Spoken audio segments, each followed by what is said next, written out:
Mom excluded my fiancé from her wedding due to his health issues. I refused to attend, and she turned the family against me.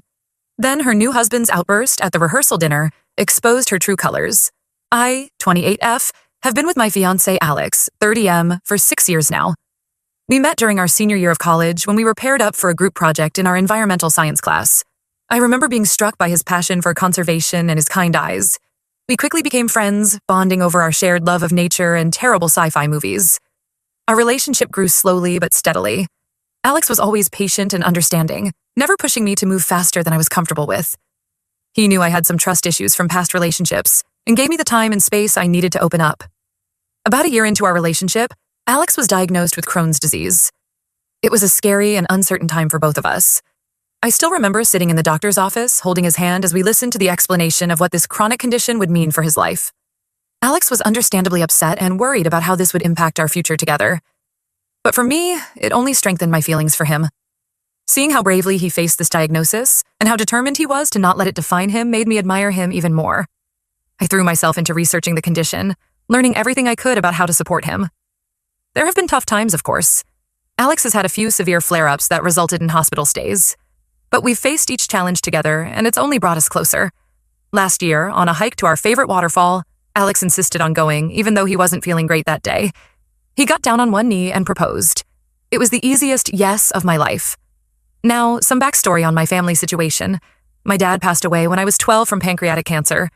It was a relatively short battle, only about 8 months from diagnosis to the end. Those months were a blur of hospital visits, hushed conversations between my parents that would stop when I entered the room, and a growing sense of dread that I couldn't quite understand at that age. My dad was my hero. He was a high school history teacher, beloved by his students for his terrible dad jokes and genuine passion for the subject. At home, he was always up for an impromptu dance party in the kitchen or a late-night ice cream run. Losing him left a gaping hole in my life. My mom, Martha, 52F, was understandably devastated by Dad's death. For months, she was barely functional. I remember having to remind her to eat, practically begging her to take a shower. Eventually, she threw herself into her work as a real estate agent, often leaving before I woke up and coming home long after I'd gone to bed. For years, it was just the two of us rattling around in our too-big house. We grew close out of necessity, bonding over our shared grief. But there was always a part of my mom that seemed absent, like she'd buried a piece of herself along with my dad. When I was in high school, my mom started seeing a therapist. Slowly, I saw glimpses of her old self returning. She started cooking again. Dad had always been the chef in our family, took up gardening, and even started dating a bit. Nothing serious, just a few coffee dates here and there. I went off to college, feeling hopeful that my mom was finally healing. We talked often, and she seemed happier than she'd been in years. That's why I was so excited when, during my sophomore year, she called to tell me she'd met someone special. Jim, 55M, seemed great at first. He was a successful businessman, charming and confident. He made my mom laugh in a way I hadn't heard since before Dad died. I was thrilled for her. But over time, I started noticing things. The way Jim would make subtle digs at my choice to major in environmental science instead of something practical like business. How he'd comment on my appearance, saying things like, "You'd be so pretty if you just put in a little effort." My mom always brushed it off, saying he was just teasing or that I was being too sensitive. When I introduced Alex to them, I could immediately sense my mom's disapproval. She was polite enough, but there was a coolness to her interactions with him. Jim was openly dismissive, barely acknowledging Alex's attempts at conversation. Over the years, my mom's attitude towards Alex has only gotten worse. She's made comments about how his health issues will hold me back in life. Once, when Alex had to cancel plans with them due to a flare-up, she suggested that maybe I should find someone more reliable. I've always defended Alex, but I'll admit there were times I didn't push back as hard as I should have. I was so afraid of damaging my relationship with my mom, of losing the only parent I had left. But looking back, I realize I was letting her mistreat the person I love most in the world. That brings us to last week. My mom called, bubbling with excitement. She and Jim had gotten engaged and were planning a fall wedding. I congratulated her, pushing down my mixed feelings about Jim. Then she dropped the bombshell. She didn't want Alex to attend the wedding because his health issues might cause a scene, and she wanted the day to be perfect. I was stunned into silence for a moment. When I found my voice, I told her in no uncertain terms that this was completely unacceptable. Alex's condition is well managed, and he'd never do anything to draw attention to himself at someone else's event. Plus, he's going to be her son-in-law. How could she even think of excluding him? My mom got defensive, saying she was just being practical. She went on about how hard she'd worked to plan this wedding and how she deserved to have everything be perfect. I couldn't believe what I was hearing. I told her that if Alex wasn't welcome, then I wouldn't be attending either. This led to a huge argument. My mom accused me of being selfish and ungrateful. She went on a long rant about how much she'd sacrificed as a single mother, how she'd put her life on hold for me, and how I owed it to her to be there on her special day. I countered that the only one being selfish was her for excluding my fiancé over something he can't control. The call ended with her in tears and me shaking with anger. Since then, she's been alternating between guilt-tripping texts, I guess I was a terrible mother if this is how you treat me, and angry voicemails demanding I apologize. Some family members have reached out saying I should just give in to keep the peace. My Aunt Linda suggested I go to the wedding solo and then have a separate celebration with Alex after. But the thought of attending an event that explicitly excludes the man I love makes me feel sick. I know my mom has been through a lot. Losing Dad was devastating for both of us, and I'm genuinely glad she's found happiness again, even if I have my reservations about Jim. But I can't condone her treatment of Alex. This isn't just about one wedding. It's about her overall attitude towards him and her refusal to accept him as part of my life long term. Am I being unreasonable here? Should I suck it up and go to the wedding solo to make her happy? Or stand my ground? I'm really torn and could use some outside perspective. AETA for refusing to attend my mom's wedding unless my fiancé is invited too? Update 1. Thank you all for the supportive comments and messages. Reading through everything really helped me feel less crazy about this whole situation. A few days after my initial post, I was at home working on some reports for my job at the local wildlife sanctuary when there was a knock at the door. I wasn't expecting anyone, so I was surprised to find my mom standing there when I opened it. For a split second, I thought maybe she'd come to apologize. But as soon as I saw her face, I knew that wasn't the case. Her eyes were red and puffy like she'd been crying, but there was a hardness to her expression that I recognized from our worst arguments. I hesitated, but ultimately decided to let her in. As soon as the door closed behind her, she launched into a tearful monologue about how hurt she was that I would abandon her on her wedding day. She talked about how she'd always imagined having her only daughter by her side as she walked down the aisle, how she'd dreamed of this day for years. I stood there, arms crossed, as she went on and on. Part of me wanted to comfort her. Seeing my mom cry has always been hard for me. But a bigger part was angry that she was trying to manipulate me like this. When she finally paused for breath, I spoke up. I told her that I wanted to be there for her wedding, but not at the expense of excluding Alex. I reminded her that he's going to be her son-in-law, and that deliberately uninviting him was hurtful not just to him, but to me as well. That's when things took a turn. My mom's tearful expression hardened, and she started in on how she was just trying to protect me. She said things like, "What if he has an episode during the ceremony? You'll be so embarrassed. And I just don't want you to be burdened with taking care of him when you should be celebrating with me." I was livid. I told her in no uncertain terms that Alex is not a burden. He's my partner. I said the only thing that would embarrass me is having a mother who discriminates against people with health issues. She got angry then, saying I was choosing Alex over her. I pointed out that she was the one forcing me to choose in the first place by uninviting him. Then she played her trump card. She threatened to cut me out of her will if I didn't attend the wedding solo. I was stunned. In all our arguments over the years, she'd never stooped this low. For a moment, I flashed back to my childhood, to all the times she'd used money or gifts to try to buy my affection or compliance after a fight. I took a deep breath and told her she could keep her money. I wasn't for sale. The look on her face, I don't think I'll ever forget it. A mix of shock, anger, and something else. Almost like she was seeing me for the first time. Without another word, she turned and left, slamming the door behind her. I sank onto the couch, feeling drained. I must have sat there for hours, replaying the conversation in my head. I kept thinking about my dad, wondering what he would say if he could see us now. He always hated conflict, preferring to smooth things over with a bad joke or an impromptu family game night. Later that evening, I got an email from Jim. The subject line was, "Let's work this out," which already had me rolling my eyes. He wrote that he understood both sides and wanted to suggest a compromise. Alex could attend the ceremony but leave before the reception so he wouldn't get overtired. I was fuming as I read his patronizing words. I fired back a response saying that excluding Alex from half the event was still unacceptable discrimination. I also pointed out that if they were really concerned about Alex's comfort, they'd let him decide for himself what he could handle. Jim's reply came quickly. He said I was being difficult and should be more understanding of my mom's desire for a perfect day. He went on about how much stress my mom was under with the wedding planning and how my stubbornness was making things worse. I blocked his email after that. The next day, my phone rang. It was my Aunt Karen, my mom's younger sister. I almost didn't answer, but I've always been close with Karen. She was more like a big sister to me growing up, always there with advice about boys or help with my math homework. Karen started off by saying she'd heard about the fight with my mom. She said she thought I was being too harsh and should cut my mom some slack given everything she went through as a widow. She reminded me of how hard those first few years after Dad died were, how my mom had to learn to be both parents to me. I listened quietly, tears pricking at my eyes as I remembered those dark days. But then Karen said something that snapped me back to the present. Sometimes we have to sacrifice a little for family. Your mom deserves to have the wedding she wants. I took a deep breath and told Karen that while I appreciated her perspective, she was missing the point. This wasn't about one wedding.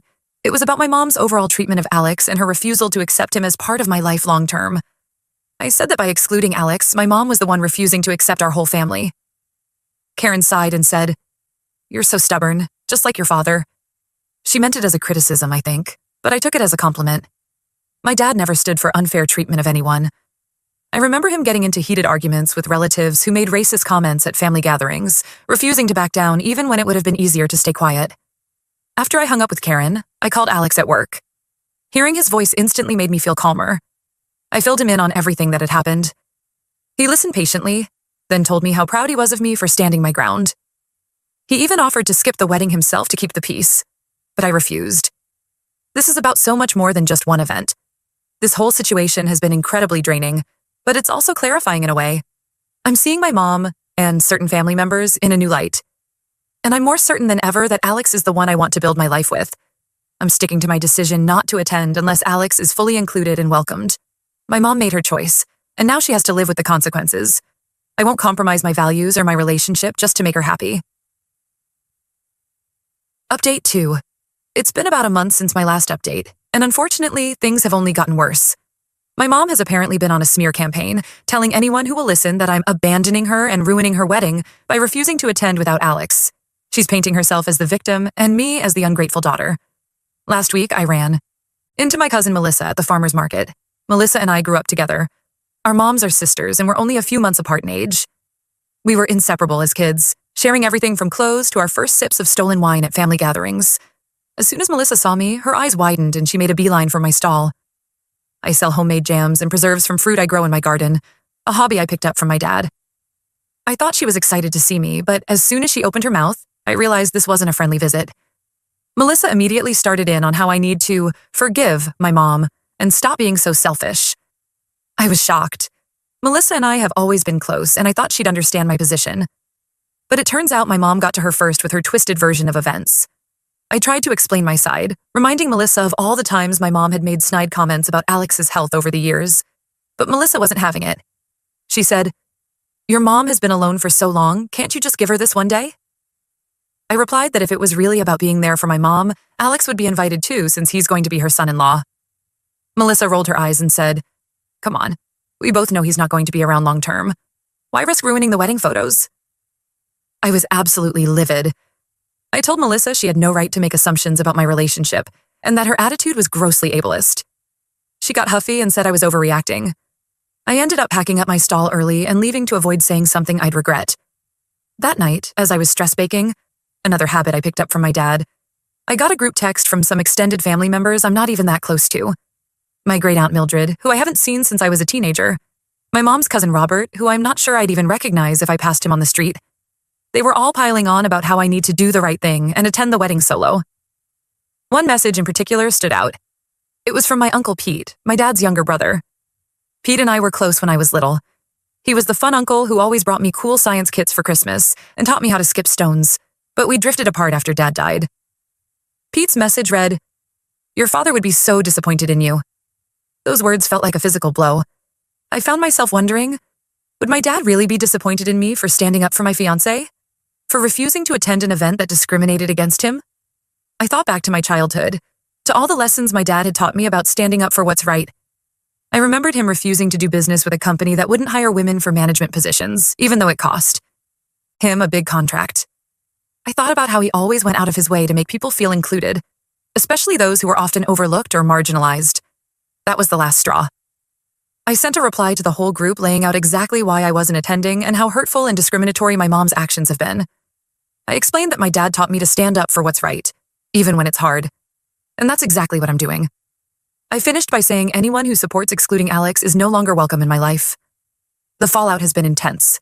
I've gotten everything from angry messages to tearful voicemails. My phone has been buzzing nonstop with notifications. But I've also had a few family members reach out privately to say they support me and admire me for taking a stand. My cousin Jake, who has type 1 diabetes, sent a particularly touching message about how much it means to him to see someone standing up against discrimination based on health issues. Through it all, Alex has been my rock. He's listened to me rant and cry, held me when I needed comfort, and given me space when I needed to process on my own. Seeing how cruel and judgmental my family can be has only made me more certain that he's the one I want to build a life with. We've started talking about maybe eloping instead of having a big wedding ourselves. The thought of dealing with more family drama on what's supposed to be a happy day just feels exhausting. Plus, the idea of a small, intimate ceremony focused on our love rather than pleasing others is starting to sound really appealing. I'm standing firm in my decision. My mom and anyone who supports her actions can kick rocks. I'm done compromising my values to make other people comfortable. Update 3. Well, the wedding happened last weekend. As expected, I didn't attend, but there have been some unexpected developments I wanted to share. The night before the wedding, I got a call from my mom's best friend, Linda. She's known me since I was a kid and has always been like an aunt to me. Linda was there through my awkward middle school years, my first heartbreak in high school, and was a huge support when my dad passed away. Linda said she wanted to give me a heads up about something that happened at the rehearsal dinner. Apparently, my mom had been drinking heavily and started bad-mouthing me to anyone who would listen. She was saying awful things about how I'm dead to her, and she wasted her life raising such an ungrateful brat. I was hurt, but not really surprised. What did shock me was what Linda said next. Apparently, Jim, my mom's new husband, stood up and told my mom she needed to stop. He said she was embarrassing herself and that she should be ashamed for how she's treated me and Alex. According to Linda, it turned into a big scene with my mom screaming at Jim and storming out. I didn't know how to feel about this information. On one hand, I was glad someone finally stood up to my mom. On the other, it was hard to hear how far she'd fallen. I thanked Linda for letting me know and tried to put it out of my mind. The next morning, the day of the wedding, I woke up to a text from Jim of all people. He apologized for his role in everything and said he realized how wrong it was to exclude Alex. He admitted he'd just been going along with what my mom wanted to keep her happy, but seeing how cruel she was being made him realize he'd made a huge mistake. Jim said he understood if I couldn't forgive him, but he wanted me to know he was sorry. He also mentioned that he'd insisted Alex be invited to the wedding, even if it was last minute. He said the invitation was still open if we wanted to come. I showed the message to Alex, not sure how to respond. Part of me was tempted to go, to see if this could be a turning point in our relationship with my mom. But a bigger part felt like it was too little, too late. Alex said he'd support whatever decision I made, but gently reminded me of all the pain my mom had caused over the years. In the end, I decided not to go. I texted Jim back thanking him for the apology and the invitation, but saying I didn't think it would be a good idea to attend. I said I needed time before I could consider any kind of relationship with him or my mom. Alex and I spent the day of the wedding having a picnic at the lake where we first said I love you. It was a beautiful, peaceful day, a stark contrast to what I imagined was happening at the wedding. I heard through the grapevine that the wedding was a tense affair. Several family members chose not to attend in solidarity with me, which I was touched by. And my mom was reportedly in a foul mood the whole time, snapping at people and complaining about how imperfect everything was. It's been a few days now, and I'm still processing everything that's happened. I haven't heard directly from my mom since the wedding. Part of me is hurt by her silence, but another part is relieved. I'm not sure I'm ready to face her yet. I'm trying to focus on the positives. My relationship with Alex is stronger than ever. Some of my family members have shown their true colors, both good and bad, and I've learned that I'm stronger than I thought I was, capable of standing up for what's right even when it's incredibly difficult. I'm not sure what the future holds for my relationship with my mom. Part of me hopes that maybe this will be a wake-up call for her to examine her behavior. But I'm not holding my breath. For now, I'm focused on moving forward with the people who truly love and support me. Alex first and foremost.